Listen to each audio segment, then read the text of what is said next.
Hello दोस्तों, आज मैं आपके लिए एक प्रेरक कहानी लेकर आया हूँ जिसका नाम है ध्यान की शक्ति। ये कहानी बहुत ही रोचक है, इसे ध्यान से सुने और अंत तक देखें। तो चलिए दोस्तों, कहानी शुरू करते हैं। एक समय की बात है, एक फकीर एक पेड़ के नीचे ध्यान करता था। एक लकड़हारा प्रतिदिन लकड़ी काटने के लिए उसी रास्ते से जंगल की ओर जाता था। फकीर उसे रोज लकड़ी काटते और ले जाते हुए देखता था। एक दिन फकीर ने लकड़हारे को रोका और कहा कि तुम रोज जंगल जाते हो और लकड़ियां काटते हो, उसके बाद भी 2 वक्त की रोटी का इंतजाम करना बहुत मुश्किल होता है। तुम उस जंगल से आगे क्यों नहीं चले जाते? आगे एक चंदन का पेड़ है, जहां एक दिन जाओगे तो पूरे सप्ताह के लिए भोजन का प्रबंध हो जाएगा। ये सुनकर लकड़हारा सोचने लगा कि मेरी तो पूरी जवानी इसी जंगल में लकड़ियां काटते हुए बीती है, तो इस जंगल को मुझसे बेहतर कौन जानता होगा। और यह भिखारी इस पेड़ के नीचे बैठा है, क्या इसे पता है कि जंगल के आगे क्या है? शायद यही भिखारी मुझे बेवकूफ बना रहा है, लेकिन फिर भी मेरे मन में एक शंका है, क्यों न आगे बढ़कर देखूं। जंगल से आगे जाकर उसने क्या देखा? सामने सचमुच एक चंदन का पेड़ था। लकड़हारा दौड़ता हुआ उस फकीर के पास आया और फकीर के पैरों में गिर पड़ा और जोर जोर से रोने लगा कि मैं नासमझ था, मेरे पास कोई अक्ल नहीं थी और मुझे आपकी अक्ल पर भी शक था, मुझे माफ कर दो। अब क्या था, वो लकड़हारा एक दिन जंगल जाता और 8 से 10 दिन घर पर आराम करता। एक दिन भिखारी की मुलाकात फिर से लकड़हारे से होती है।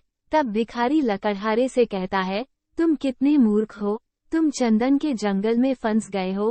क्या तुमने कभी नहीं सोचा कि चंदन के पेड़ के पार भी कुछ हो सकता है? अरे मूर्ख, आगे बढ़, आगे चांदी की खदान है। अब लकड़हारे को विश्वास होने लगा था, वो तेजी से दौड़ने लगा और फिर वही देखता है। सामने सचमुच चांदी की खदान थी। वह बहुत खुश था। बस फिर क्या था, वो एक दिन चांदी की खदान पर जाता और 6 महीने तक घर पर आराम करता। सिलसिला जारी रहा। आगे वह चांदी की खान से सोने की खान और सोने की खान से हीरे की खान तक पहुंच गया, जिससे लकड़हारा बहुत प्रसन्न हुआ। एक दिन फिर उस भिखारी की मुलाकात उस लकड़हारे से होती है तो भिखारी कहता है कि तुम कितने नासमझ हो, अब तो हीरे की खदान पर ही रुक गए हो, आगे क्यों नहीं बढ़ जाते मूर्ख। लेकिन अब लकड़हारा अकड़ने लगा था, क्योंकि उसके पास तो सोना, चांदी, बेशकीमती हीरे जवाहरात और बड़े बड़े महल थे। फिर वो उस भिखारी की बात क्यों सुनता? लेकिन फिर भी वो लकड़हारा उस भिखारी से पूछता है, अरे उस हीरे की खदान से आगे क्या हो सकता है? तब वो फकीर कहता है, क्या तुमने कभी सोचा है कि मुझे सब पता है कि चंदन का जंगल कहाँ है और चांदी सोने और हीरे की खदान कहाँ है, तो फिर मैं वहाँ जाकर ये सब चीजें क्यों नहीं उठा लाया? मेरे पास ऐसा क्या है, ये सब महंगी चीजें मुझे फीकी लगती हैं। तब उस लकड़हारे ने आश्चर्य से पूछा कि ऐसी कौन सी चीज है तुम्हारे पास जिससे ये सारी महंगी चीजें तुम्हें कम लगती हैं? तब फकीर ने कहा कि मेरे पास वो अनमोल चीज है जिसकी कीमत कोई नहीं लगा सकता, और उस चीज का नाम है ध्यान। नहीं मिल सकता तो आप भी ध्यान करें, ताकि दुनिया की कोई भी समस्या आपको समस्या न लगे। तो दोस्तों, इस आधुनिक जीवन में भी हमें बहुत सी परेशानियों का सामना करना पड़ता है। ढेर सारा पैसा होने के बावजूद भी मानसिक शांति की कमी रहती है। मन बहुत खिन्न रहता है।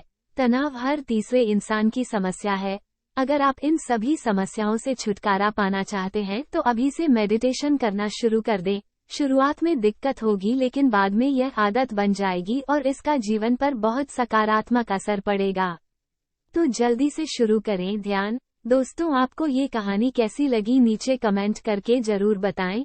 मैं आपके कमेंट जरूर पढ़ूंगा, और अगर आप चाहते हैं कि हमारी कोई भी कहानी या आर्टिकल मिस ना हो तो जल्दी से हमें फॉलो करें और अभी से इसे करें, और यह बिल्कुल निःशुल्क है।